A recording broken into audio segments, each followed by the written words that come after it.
एक छोटे से गांव में एक बड़ा सा घर था जहां बाहर से सब कुछ खुशहाल दिखता था, लेकिन अंदर की सच्चाई और ही थी। उस घर में रहती थी बड़ी बहू सीता, जो बहुत सीधी, सहनशील और मेहनती थी। लेकिन उसका यही स्वभाव उसके लिए सजा बन गया था। अरे सीता, अभी तक खाना नहीं बना? क्या कामचोर बहू लाई है हमने। माँ, इसे तो कुछ आता ही नहीं, बस बैठी रहती है। माँ जी, सुबह से काम कर रही हूँ, बस रोटी ही बची है। जुबान भी चलाने लगी। हमारे जमाने में बहुएं ऐसी नहीं होती थीं। सीता दिन रात काम करती, लेकिन बदले में उसे मिलता था सिर्फ ताना, अपमान और मार। सीता की शादी हुए 3 साल हो चुके थे, लेकिन ससुराल में उसे कभी प्यार नहीं मिला। तुम्हारी वजह से घर में रोज लड़ाई होती है।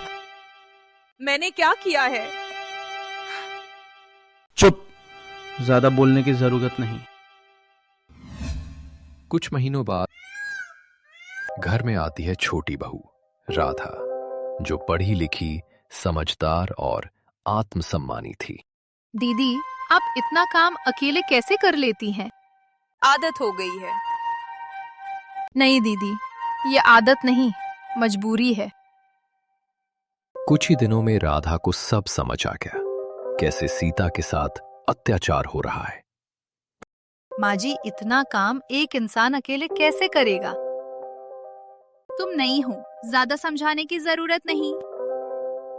नहीं हूँ, लेकिन गलत और सही समझती हूँ। अब राधा ने ठान लिया कि वो चुप नहीं बैठेगी। दीदी, अब आप अकेली नहीं हैं, मैं हूँ आपके साथ। नहीं राधा, तुम मत बोलो, ये लोग बहुत बुरे हैं। डरना छोड़िए, अब वक्त बदलने का है।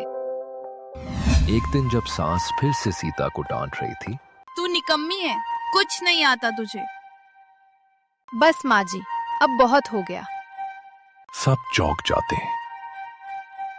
दीदी सुबह 5 बजे से काम कर रही हैं और आप उन्हें निकम्मी कह रही हैं? तुम नहीं हो, बीच में मत बोलो। गलत के खिलाफ बोलना ही सही है। राधा ने सिर्फ लड़ाई नहीं की, उसने समझदारी से काम लिया। उसने सबूत इकट्ठा किए और एक दिन, अगर आज के बाद दीदी के साथ गलत हुआ तो मैं ये सब पुलिस को दे दूंगी। क्या मतलब? मतलब ये कि अब अत्याचार नहीं चलेगा। हमसे गलती हो गई। बस अब सम्मान चाहिए। अब सीता सिर्फ बहू नहीं, घर की इज्जत बन गई और राधा, वो बन गई इस घर की असली ताकत। राधा, अगर तुम नहीं होती तो गलत कभी खत्म नहीं होता। कभी कभी चुप रहना ही सबसे बड़ी गलती होती है और एक आवाज कई जिंदगियां बदल सकती है।